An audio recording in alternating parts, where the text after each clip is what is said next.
Hi, welcome to the local Glascock County Emergency Operations Center COVID-19 press briefing for today, May 28th. Today's press briefing is being offered to our media partners by Zoom, as well as Facebook Live. This is an attempt to encourage social distancing, improve our communication and reach, and better keep our media partners safe during the COVID-19 surge. For the media who are joining us by Zoom, all participants will be muted on entry to the meeting. You will have an opportunity to ask questions after the speakers have completed speaking. If you are on computer, we ask that you raise your hand or put questions in the chat box.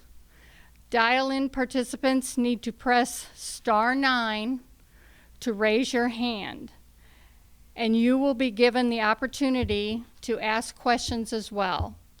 We will try to address all questions. However, if your question does not get asked, it will be forwarded to the appropriate person and an answer will be sent to you as soon as possible. My name is Lori Glover. I am the Emergency Management Coordinator here in Glascock County, and I would like to introduce Dr. Nafissa Cisse-Egbounye, and she will start us off.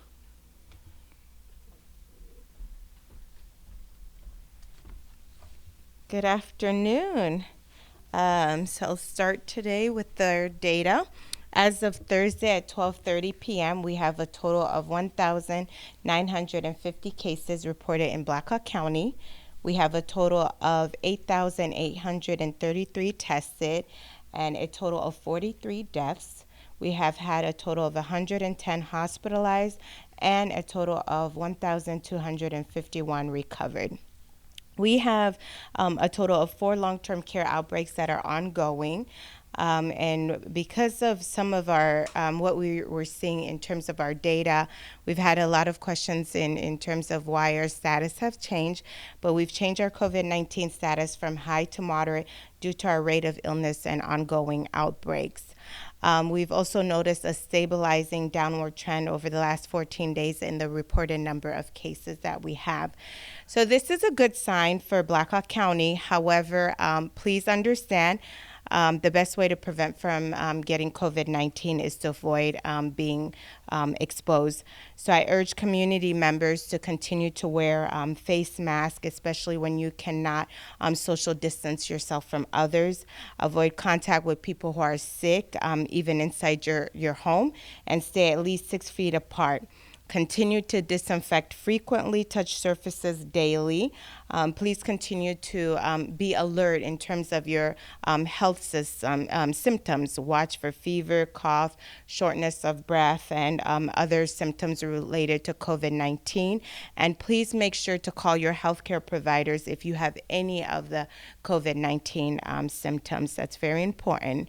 So due to our current county level of COVID-19, and just new information and recommendation coming in much slower than what we've seen. This will be our last regular press conference. We'll be readily available to provide information as needed, and our press conferences will be held on a needed basis. I want to thank all our community partners who continue to work with us to promote the safety of our community and who've made the time to always be available for our press conferences and provide information to the general public. Essential and frontline workers, public health staff, my staff, and the healthcare workers and staff. I just want to thank you all for doing everything that is needed for the community, especially in terms of providing the essential services that we need to get through the COVID-19 impact. Sheriff Thompson is not here today, but I want to also thank him for being the best partner in ensuring that our EOC is run smoothly, and being a voice during the most difficult times. He's truly been that voice. He's been an advocate and being an elected official, all politics aside, but just advocating for the community. It's not an easy task, and this is something that he has done. I was just able to witness someone who deeply cared about his community. He carried that passion externally and internally, and he was always consistent. So he's not here today, but I hope that he feels our tremendous gratitude. So thank you, Sheriff. To all our elected officials as well, thank you for uniting and being one voice. Thank you for advocating for the community and public health services. And to our community members, we need to continue to practice our safety measures. We have to stay vigilant. COVID-19 is here. It hasn't disappeared. There's still transmission going on, and as we reopen, it is equally important that we continue to practice our preventative measures, especially in terms of wearing our face covering, a mask. And also, if, that social distance of 6 feet apart is going to be important. We've seen with the impact COVID-19 has impacted our vulnerable populations and our elderly, our those with underlying conditions, and really impacted also marginalized community members. And I just I ask of you all, let's continue to stay vigilant. Let's continue to practice these safety measures. And that's what's going to also help our healthcare systems to not be inundated and to continue to prepare as we enter into the fall. We all have an important role to play, so in protecting our community and the health of our community. So again, thank you very much for everything that you all continue to do, and thank you for listening to us. I know it could be tiring, but thank you for just listening and also implementing those preventative measures. Thank you, and stay safe.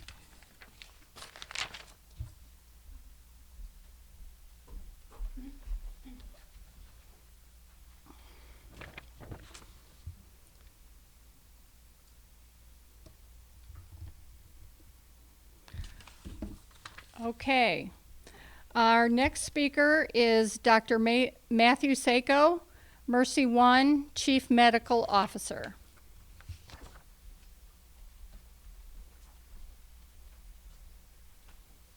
Good afternoon, and thank you for your time today. This has been a roller coaster ride as we've gone through all of this. Everybody's done a great job, a lot of teamwork at MercyOne, but also teamwork throughout the community. As we've been discussing this, we've all been here for the right reasons, to help the patients, to help the community get through this. But now it is a changing time. The numbers are down. We're now at a moderate level. That's very positive. So we want to let you know it is safe to come to the hospital. Your safety remains a high priority. So we're doing a lot of things at MercyOne to protect our staff and our patients. We do note that there have been many patients that are scared to come to the hospital, and when we are seeing them, they're more ill.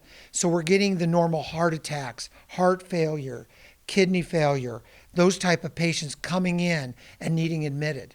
And they've waited too long because they've been scared to get to their provider. They've not used other resources out there like the telehealth or other things going on. So please, if you're sick and you need an emergency room, please go there. We do a lot of things to limit the exposures. We are screening at all our entrances, taking temperatures, asking questions, making sure the patients are well so that we're not exposing. We are masking all of our patients, all of our staff as we go through this. For all our surgeries, if they need overnight stays post-op, we are doing testing within 24 hours. That's a little more stringent than others rules out there, but we're doing that.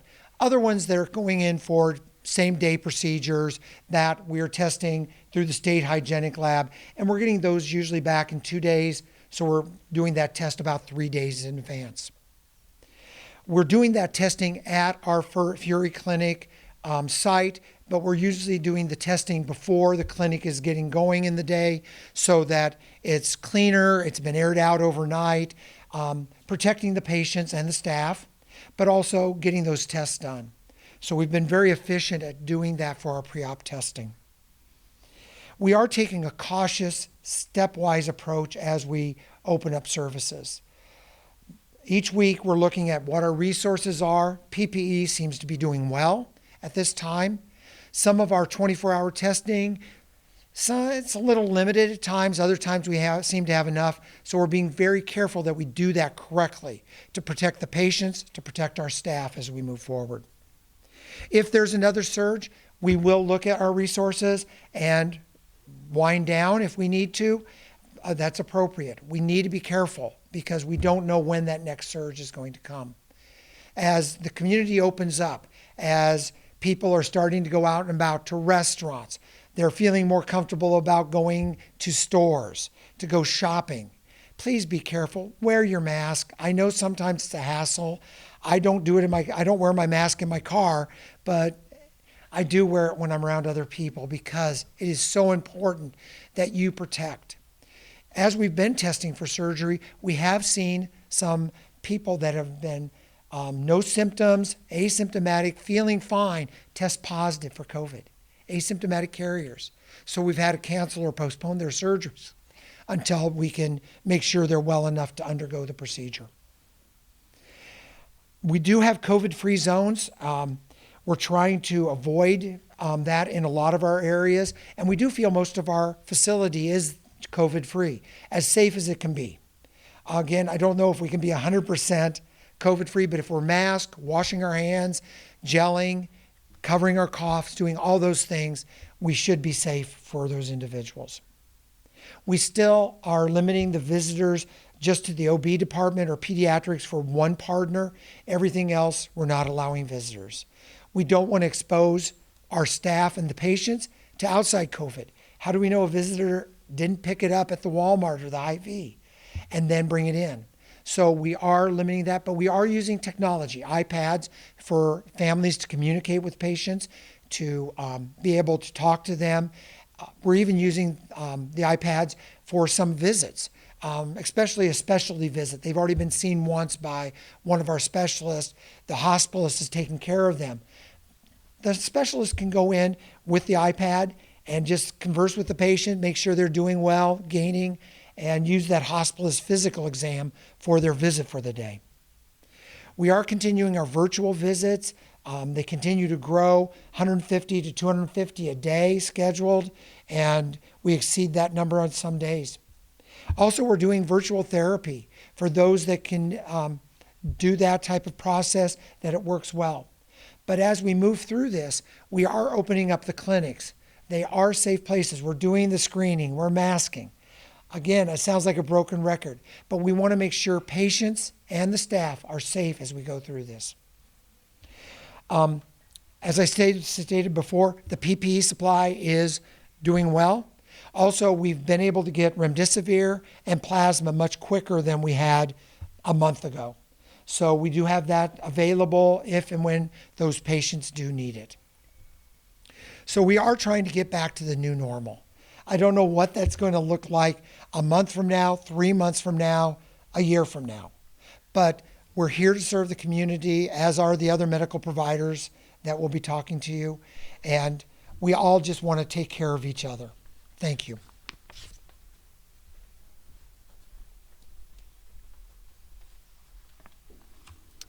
Our next speaker is Dr. Sharon Duclos, People's Community Health Clinic Co-Director. Hello, everybody. Just an update from People's Clinic, much like what over at MercyOne. And so things are changing at our clinic also. We will continue to do the social distancing, the changes that we've made in the waiting room areas. getting people in, not having them wait in the waiting room, getting them back to a room right away, as far as just, again, continue to work on social distancing. Our pharmacy does the curbside as far as just being able to pick up medications that way. Kind of like what we said all along, this is, it's not a sprint, it's a marathon. This is going to go on for quite some time, and this is the new norm. So my plea also is in the community, when you're out and about, definitely wear your mask. We've all been recruited to this Army. The whole world has, not just the United States and not just little Iowa here. The whole world has been recruited in order to fight off, to work through this pandemic. And the best that we have to offer is something that really is easy for everyone. And so hopefully as this goes on, people will get over their whatever the reasons why they're hesitant to wear a mask when they go out in public settings. I think a lot of times when I ask people that, the number one reason gets to be they're self-conscious about it. They feel like they look stupid with a mask on. They're not used to wearing it. It is a little bit of an irritation. You feel a little hot in it. You have to kind of get used to that. But it is a very simple thing to do, and it's a simple thing that can really help so many people if we just all wore a mask and wash our hands. So if I'm recruited to an Army and that's really all I have to do in order to be in the Army and do my job, boy, that's not much at all. And if the more people that we have participating in that, the better that we can really help each and every person, again, to try to limit the spread as we go through the little lulls and valleys and the peaks that will occur with this for months to come. So this is the new norm. Hopefully people will get used to this and continue to do the social distancing. Thank you.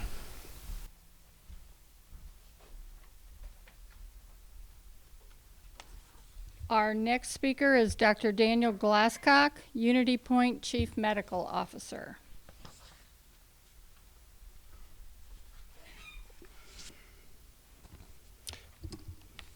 Good afternoon, and thank you for the opportunity to talk with you today. As we all know, COVID-19 is something that will be around for some time. We are grateful that we have that the new cases and the admissions to the hospital have been trending down over the past few weeks. However, we also know that the virus is not magically disappearing. This is something that we have to adapt to, something that we will need to figure out how to live with, at least for the foreseeable future or until there's a remarkably successful vaccine. You keep hearing the term new normal, which I think is accurate. This is certainly true in how we approach the practice of medicine. And as an organization, we are in the process of defining our new normal as well. This includes shutting down some of the things that we started in response to the COVID-19 pandemic and redefining how we will function going forward. Starting with the hospital, we have now closed our incident command as we resume operations and get them as close to normal as we can. Since the onset of the pandemic, we set up incident command, which was staffed daily with multiple conference calls as a means of communicating with all of our team members. However, we have reached a point that we can close incident command and use our routine channels of communication to keep our teams informed. Also in the hospital setting, we continue to increase our capacity for elective surgeries and other diagnostic procedures, and we still plan to be operating at full capacity sometime later this summer. As has previously been reported, the mandate from the governor requires that we still maintain the capacity to care for COVID-19 patients by reserving at least 30% of our ICU beds for COVID-19 patients and overall 30% of our inpatient beds to care for COVID-19 patients as the case is needed, and to continuously monitor our PPE to make sure that we have an adequate supply. I'm happy to report that we are also on solid ground in all of our PPE categories at this time, and our hospital volumes for COVID-19 have trended down. Clearly, though, we'll need to continuously monitor this as there is still significant concern that we could see another surge at some point in the future. We have been successful at managing our COVID patients in the hospital, and for that we owe a debt of gratitude for all of the support that we have received. Our teams and communities did some amazing things to develop new ways to procure needed supplies when there were some sleepless nights in there wondering where we were going to get supplies or how we were going to meet that demand. From manufacturing to donations to emergency management to finding PPE in places we never really thought to look, we are very fortunate to be in the position we are in now. We are still seeing COVID-19 patients in the hospital, but we have certainly learned a lot about the treatment of this disease over the past few months. That will certainly continue as more therapies and treatments become available. In the clinic setting, we are evaluating the same kind of things that many other area businesses are. We are finding out what our new normal looks like in order to continue offering high-quality services in a safe and convenient way. We continue to have more virtual and telephonic appointments in the clinic. At some point, the telephonic visits will probably be shifted all into virtual visits, but the face-to-face clinic visits are ramping back up as well, and we want you to understand that our clinics are still a safe place to receive care. Our providers will continue to wear their masks and face shields, and we ask our patients to wear their masks as well, as we are mutually responsible for respecting each other and keeping each other safe. The telephonic and virtual types of visits were basically non-existent before the pandemic, but recent reports show that we are seeing about 19% of our clinic visits through video and 12% are being done by telephonic visits. And I think that that's part of the new normal that we're getting used to. We will continue to enhance the technology and comfort level with those kinds of appointments, and it will prove to be one of the most significant advancements that come out of this pandemic. Again, part of our new normal. With that, I urge all patients to contact their healthcare provider as they normally would, especially if you are managing a chronic illness or have any kind of health concern that we can help with. I would also want to keep you informed that all of our urgent cares are now reverting back to business as usual. So we are closing the dedicated respiratory clinic at United Medical Park, and it will resume its normal function as an urgent care. And all of our urgent cares will still have the capacity to do COVID-19 testing when deemed appropriate. We're also closing the post-COVID positive tent at Unity Point Health Allen Hospital. So we will now perform all of our follow-up visits back in our primary care clinics. And for our community, we need to continue to follow the guidance that's issued by the Public Health Department. Wear a mask when you're out in public. This is not an affront to your civil liberty. It is a means to show how you respect your friends, neighbors, and community and want them to be safe. Continue to practice social distancing. The virus is still out there and still spreading at around 20,000 Americans every day. So don't be part of that statistic. And wash your hands often. And if you don't want to take our word for it, just listen to your mother, because I'm sure at some point she told you to wash your hands too. Thank you very much, and be safe.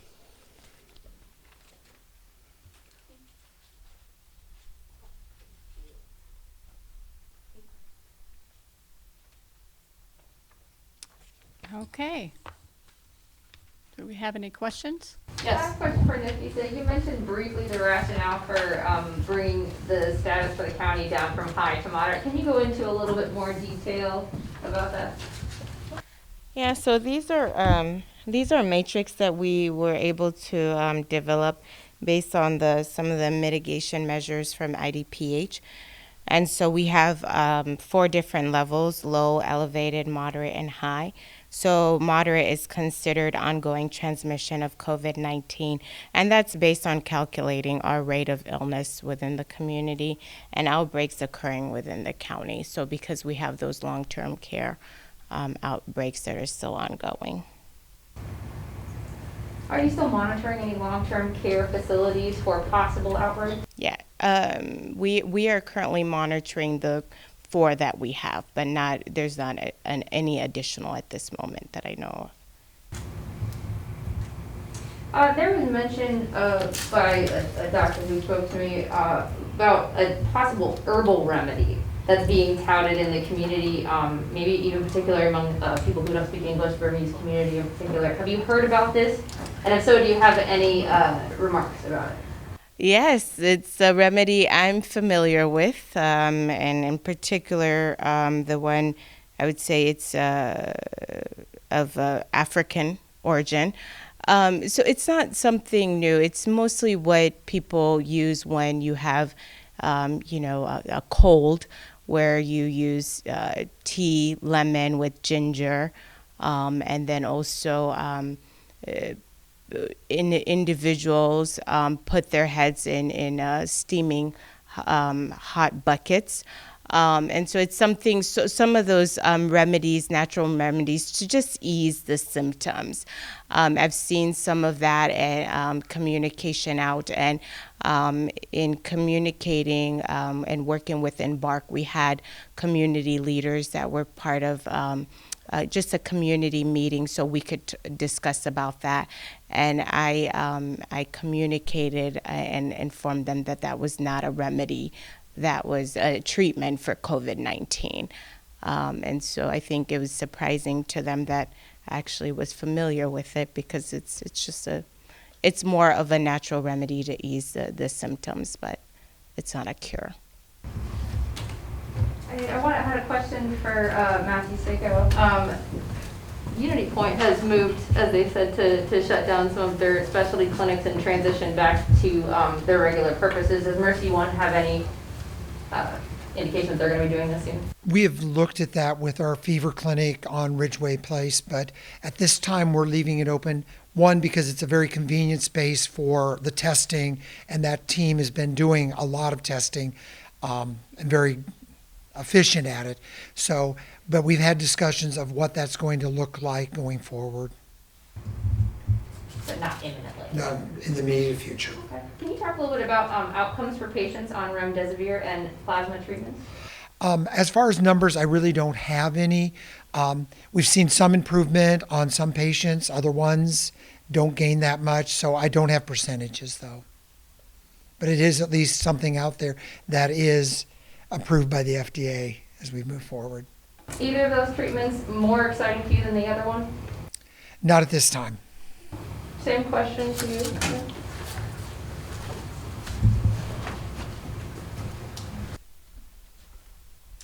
So yeah, Unity Point Health Allen Hospital, we've been using both remdesivir and the convalescent plasma as treatment options. Similarly, I can't give you any specific numbers. It's been utilized on a number of patients, and I think that we, in general, have had good outcomes at Unity Point Health Allen. So it's nice to have a couple of arrows in the quiver, something that we can do. It's too early to know really what the long-term benefit of those are going to be.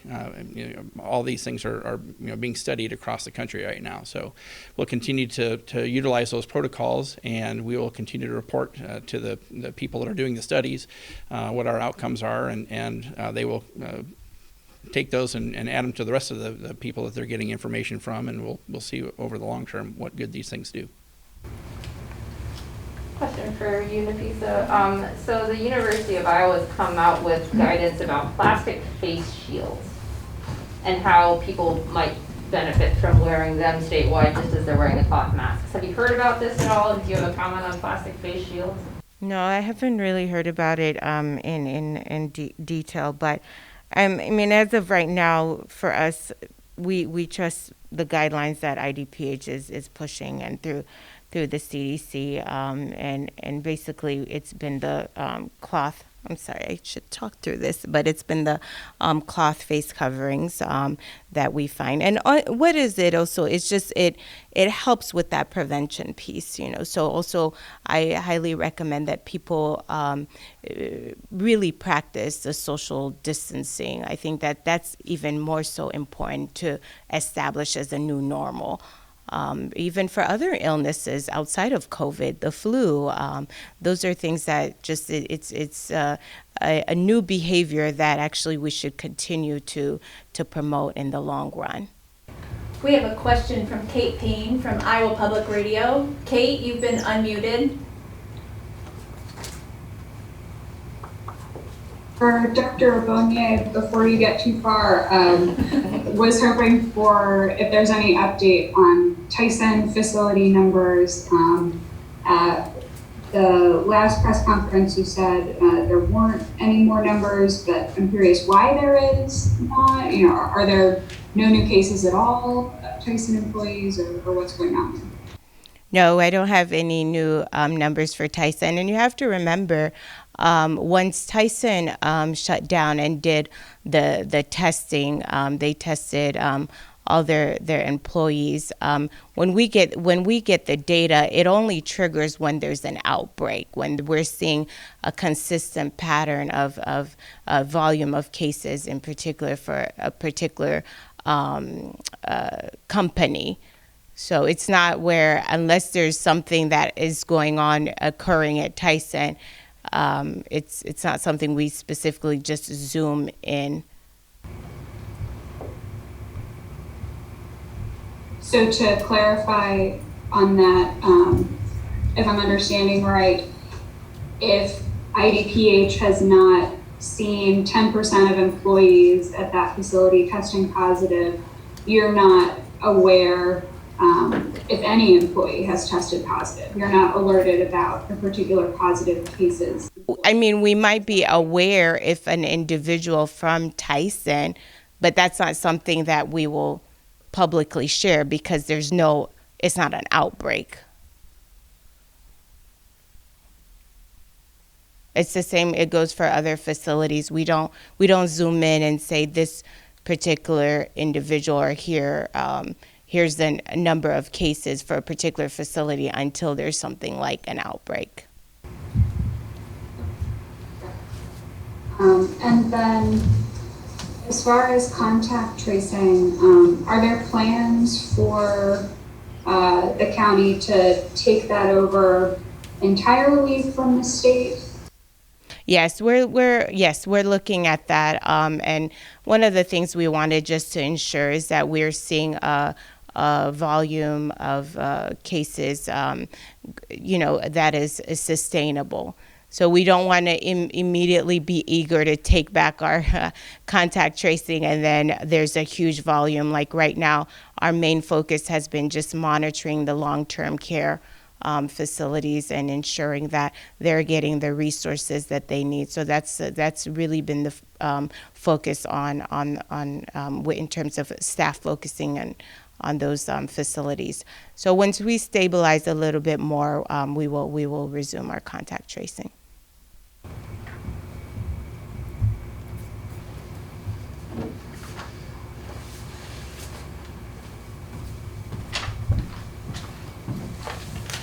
Nafissa, I had a question about long-term care facilities. Bremer County has recently had a strike team come up from the state. Apparently this was at the request of the Bremer County Health Department, even though they only had the one outbreak. Yeah. Is this something that our county would want to request from the state or has requested for a strike team to come in and basically test all long-term care facility employees? Yeah, we've tried that, and especially when they were understaffed, just looking at some of the solutions through the EOC, and that hasn't been easy. But one of the things that they do provide the testing ability to be able to test everyone within those long-term care facilities. But I think it was just, from the state perspective, perhaps also limited resources. Those are the conversations that we've had. And we have another question from Iowa Public Radio. Kate McPain, you've been unmuted. Thanks. And so on the long-term care facilities, Sheriff Thompson had previously said that there were plans to test every staff member at every, and I believe every resident at every long-term care facility in the county. I wanted to ask again about that and see what the status of that is. So as of this moment, there's not been any update on that. So I wish, Sheriff Thompson expresses a lot of his wants. Well, I believe that statement actually came from the governor. Yes. But I think he also, he encourages the good ideas. So, yeah. So is that not happening then? That's not? Not at the moment that I'm aware of, so. Okay. And then a question about the state's resources. The governor has opened up Test Iowa to everyone, in theory, who wants to have a test, regardless of symptoms or exposure. Do you think that the state's resources would have been better used in focusing those tests, say, on long-term care residents or other higher risk individuals? You know, Kate, one of the things that COVID-19 has taught us, there's so many lessons we've learned, and how to effectively implement some of the strategies in terms of testing, in terms of prevention. We've learned a great deal. And so for me, all politics aside, I think that from in just working with the Iowa Department of Public Health, they've been able to provide us the necessary resources. My responsibility was to always ensure that our hospital, our healthcare systems had the necessary testing ability, our clinics, People's Community Clinic, to do what is needed for the community. And so when you look at Test Iowa and long-term care, she did provide those resources for long-term care facilities to be able to get testing done. And so I think Test Iowa is just proven to be a barrier in terms of just access, people utilizing it for just being able to screen and do the assessment. What I would have loved to have had is more creating and providing that infrastructure to the healthcare systems and the healthcare providers, because that's really where people go. That's really where people go, and people want to be able to talk to someone and someone that also knows their medical history. I think that's one of the things that's very important, is to understand when you're dealing with vulnerable populations, individuals with underlying conditions, they want to talk to their medical provider. It's not just about going on the computer, conducting an assessment. People that have language barriers, they want to see someone that they can talk to that can walk them through the process. So I would have loved for local health directors to be part of the conversations in terms of how to roll out testing within our community, because we're the ones that are constantly engaged with our providers, and we understand the needs of our community. But again, COVID-19 locally, statewide, and nationally and worldwide has taught us, the pros and cons of what to do in terms of public health emergency. I have a question for you, Lori. Is the Test Iowa site going to be closing after this week in Waterloo? No. Currently, the Test Iowa site is going to remain open through June 12th, is what we heard this morning.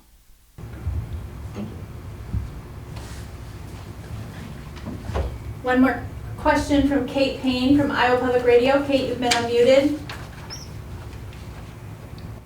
Thank you. And this is a question for you, Ms. Glover.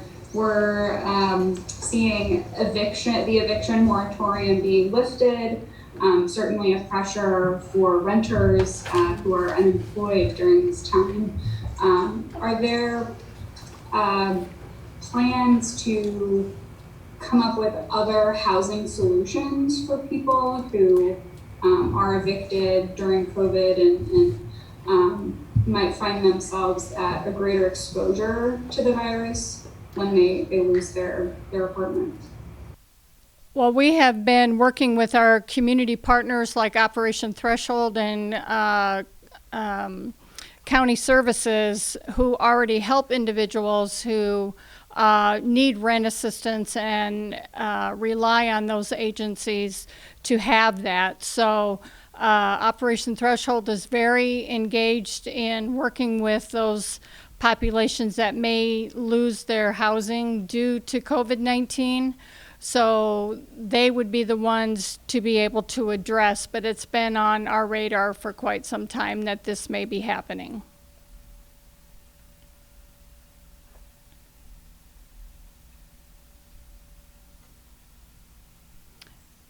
Okay, if there's no other questions, this wraps up the Blackhawk County press briefing for May 28th, 2020. And thank you all for giving us this opportunity to talk to you today.